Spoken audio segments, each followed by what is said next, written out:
오늘은 단재강세 4478년 배달 4354년 양력 7월 21일 음력 6월 열이틀.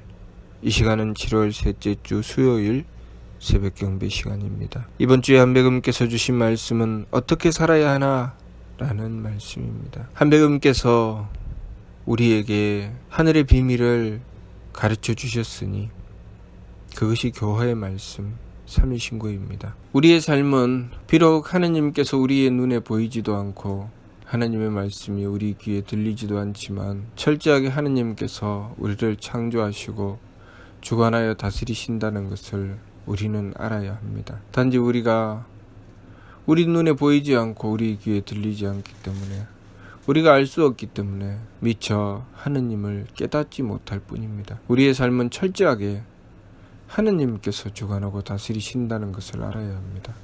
그것이 가장 중요합니다. 하느님은 삼신이시니 조화주 한님과 교화주 한음과 치화주 한금이십니다. 본시 하느님은 한 분이신데 우리에게 하느님의 사랑을 베풀어 주시면서 우리가 성장하고 발전함에 따라서 가르침을 주시고 그리고 우리를 지켜서 다스려 주시니 교화주가 되시고 치화주가 되시는 것입니다. 하느님께서 우리를 마치 부모님이 자식을 낳고 기르는 것처럼 우리를 낳으시고 그리고 우리를 기르시며 가르치시고 그리고 우리를 지켜주시니 조화주 한님, 교화주 한웅, 치화주 한금이 되는 것입니다. 우리가 제일 먼저 이것을 먼저 깨우쳐야 합니다. 하느님께서 우리를 창조하시고 주관하신다는 것, 변함없이 늘 우리를 지켜주신다는 것, 그것을 우리가 먼저 깨달아야 됩니다. 늘 잊지 말아야 되죠. 그 가운데 우리는 살아가고 있는 것입니다. 그러니 잠시도 이 하느님의 은덕이 있지 않으면 우리는 존재할 수 없습니다. 우리가 이 먼저를 깨닫고 나면 우리가 어떻게 살아야 할지 그 길을 비로소 찾을 수 있습니다. 우리는 우리에게 다가온 여러 가지 삶의 문제에 대하여 우리가 나에게 다가온 문제를 내 마음으로 대하게 되고 또 그것으로 인해서 기운을 쓰게 되고 또 그 기운에 따라서 행위하게 됩니다. 내 마음과 기운과 몸, 그때그때 감정에 따라서 그때그때의 기분에 따라서 우리는 내 마음대로 행동하게 되지요. 그러면서 우리는 하느님의 존재를 까마득하게 잊어버리고 삶의 무게를 짊어지고 삶의 고난 속에서 헤매입니다. 그렇게 살아가다 보니 인생이란 고통의 바다, 부처님께서 말씀하신 고해가 되어버리고 맙니다. 우리는 하느님께서 주관하시는 세상에서 하느님을 무시하고 살아가는 것입니다. 하느님께서 주관하시는 세상에서 하느님을 무시하고 살아가면 어떻게 될까요? 우리의 인생은 그야말로 고통의 바다가 되지 않을 수가 없습니다. 우리 인생의 출근은 하느님께 있다는 것을 알아야 합니다. 하느님께 구해야 되지요. 내 마음대로 하지 않고 하느님의 덕을 구하고 내 기분대로 하지 않고 하느님의 지혜를 구하고 내 몸 편한 대로 하지 않고 하느님께서 베풀어 주시는 정성을 이어받고자 하느님의 힘을 구해야 하는 것입니다. 그렇게 하느님께서 주관하시는 세상으로 우리의 삶을 바라보면 우리의 눈을 들어 내 주변을 살펴보되 그 모든 것이 하느님께서 베풀어 주시는 것이라는 것을 깨닫게 됩니다. 우리는 내 마음에 들지 않고 내 생각에 맞지 않고 나를 편안하게 해주지 않으면 그것을 버렸다가 내 마음에 맞고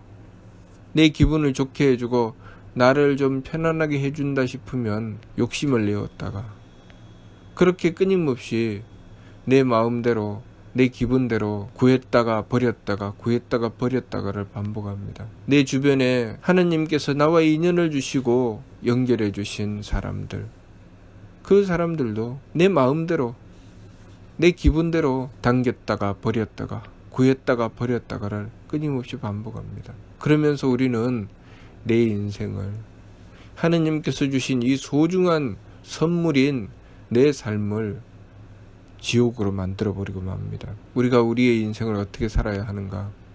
하느님께 구해야 됩니다.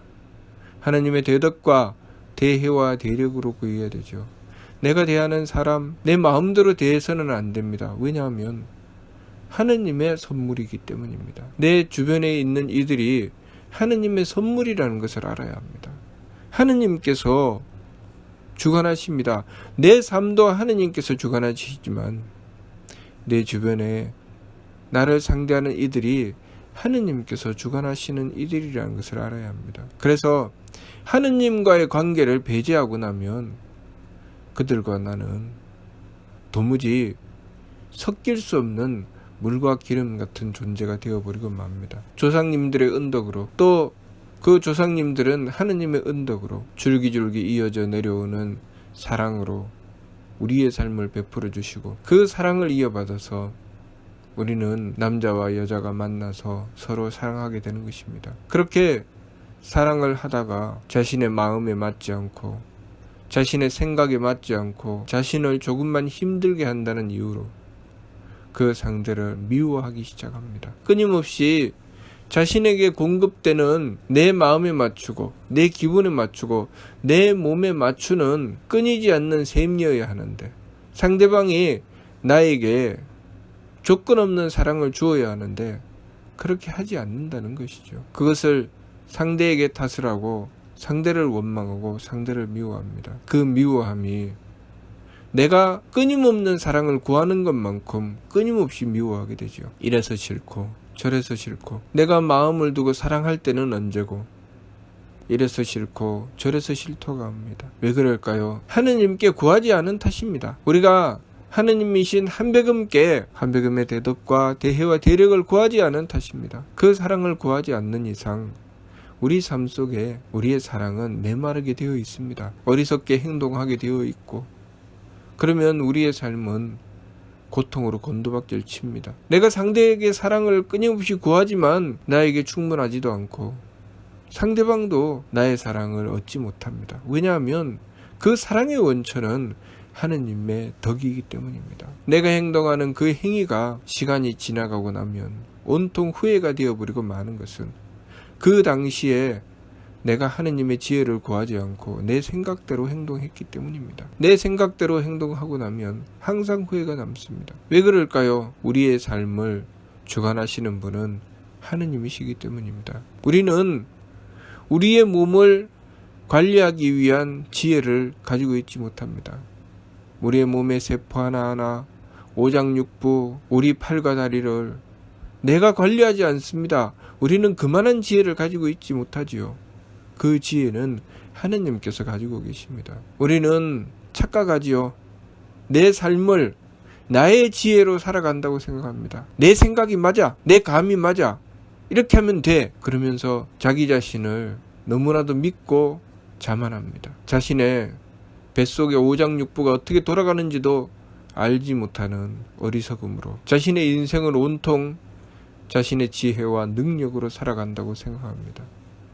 그러다가 어느 한순간에 하느님의 뜻이 있어서 그 사람이 자신이 원하고 뜻하는 대로 일이 되지 않을 때 그 사람은 절망합니다. 하느님께서 그것을 통해서 깨달음을 주시기 위해서, 우리의 인생이라는 것은 내 마음대로 사는 것이 아니고 내가 이 인생의 주체가 아니라는 것, 나 혼자 사는 세상이 아니라는 것을 깨우쳐 주시기 위해서 하느님께서 늘 들어주시다가 어느 한순간에 잠깐 그래 네가 한번 해보아라 하고 내어주시면 우리는 그때부터 헤어나올 수 없는 끝없는 미궁으로 떨어져 버리고 맙니다. 그러면서 도대체 나는 인생이 왜 이럴까? 어제까지만 해도 온 세상이, 내 인생이 오로지 내 능력으로 이루어진다고 생각하던 삶이 하느님께서 한순간 우리의 생각, 우리의 뜻을 들어주시지 않는 그 순간, 우리에게 맞춰주시지 않는 그 순간 나는 내 인생이 왜 이럴까? 나만 왜 이렇게 버림을 받을까라고 생각을 합니다. 우리는 알아야 됩니다. 하느님께서 항상 우리에게 맞춰주고 계신다는 것, 항상 우리를 돌보고 계신다는 것, 항상 우리를 지켜주고 계신다는 것, 그것 하나만 알아도 우리의 생각을 바로잡을 수 있습니다. 우리가 어려운 문제에 봉착하게 되고 삶의 여러 가지 문제를 만날 때마다 하느님께서 우리를 돌보고 계시고 우리의 삶을 주관하신다는 그 믿음, 그 바른 생각 하나로 내 마음대로 생각하고 결정짓지 않고 하느님께 여쭤보고 하느님께 구합니다. 그러면 그때부터 우리의 인생은 바뀌는 겁니다. 우리는 새로운 삶을 얻게 되는 것이죠.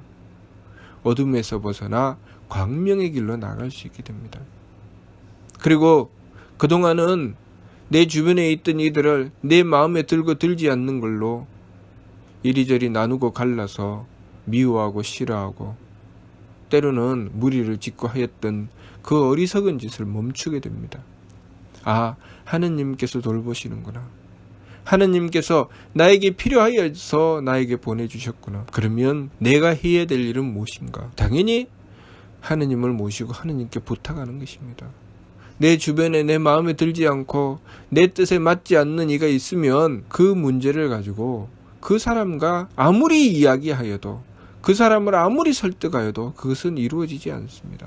그것은 하느님께 부탁드려야 되고 하느님께 여쭤봐야 되는 것입니다. 그러니 우리가 하느님이신 한백음을 모시고 나에게 다가온 여러 가지 문제를 가지고 한백음께 여쭤보고 한백음께 정성 드리는 것입니다. 그렇게 해서 한백음의 덕을 얻게 되고 한백음의 지혜를 얻게 되고 한백음의 힘을 얻게 되면 그 문제를 해결할 수 있는 능력을 가지게 되는 것입니다. 그것이 발대신기입니다. 하느님의 기틀을 연다고 하는 것이죠. 그러니 우리가 해야 될 일은 철, 지감, 조식, 금촉, 일의화행, 반망즉진, 발대신기. 그것이 우리가 해야 될 일입니다. 느낌을 그치고 숨쉼을 고루하고 부딪힘을 금하여 내 마음대로 하지 않는다는 뜻이죠. 일의화행, 하느님을 향해서 지극하게 그 뜻을 다한다는 것입니다. 하느님께 맞춘다는 것이죠. 내 주변에 일어나는 여러 가지 일들, 내가 만나는 여러 가지 문제들을 놓고 하느님을 향한다는 것입니다. 일의화행, 오로지 하느님의 뜻을 구하고 하느님의 뜻을 받들기 위해서 정성 들인다는 것입니다. 그렇게 반망즉진, 망령됨을 돌이키고 참됨으로 나아간다. 내 마음대로 하지 않고 하느님의 덕과 지혜와 힘을 구한다는 것이죠. 그래서 결국 우리가 얻게 되는 것은 발대신기, 하느님의 덕과 하느님의 지혜와 하느님의 힘을 구해서 나에게 다가온 문제를 해결할 수 있는 확실한 능력을 얻어서 내 삶을 살아간다는 것입니다. 그러니 우리가 그렇게 살아가면 한백음을 모시고 한백음의 뜻을 구하고 한백음의 덕과 지혜와 힘을 구해서 살아가게 되면 우리의 삶이 고난으로 빠지겠습니까? 고난으로 빠지지 않습니다. 괴로움을 벗어나 즐거움으로 나가게 되는 것입니다. 지금 이 순간 내 삶이 괴롭다는 생각이 든다면 바로 돌이켜서 한백음께 빌어야 됩니다.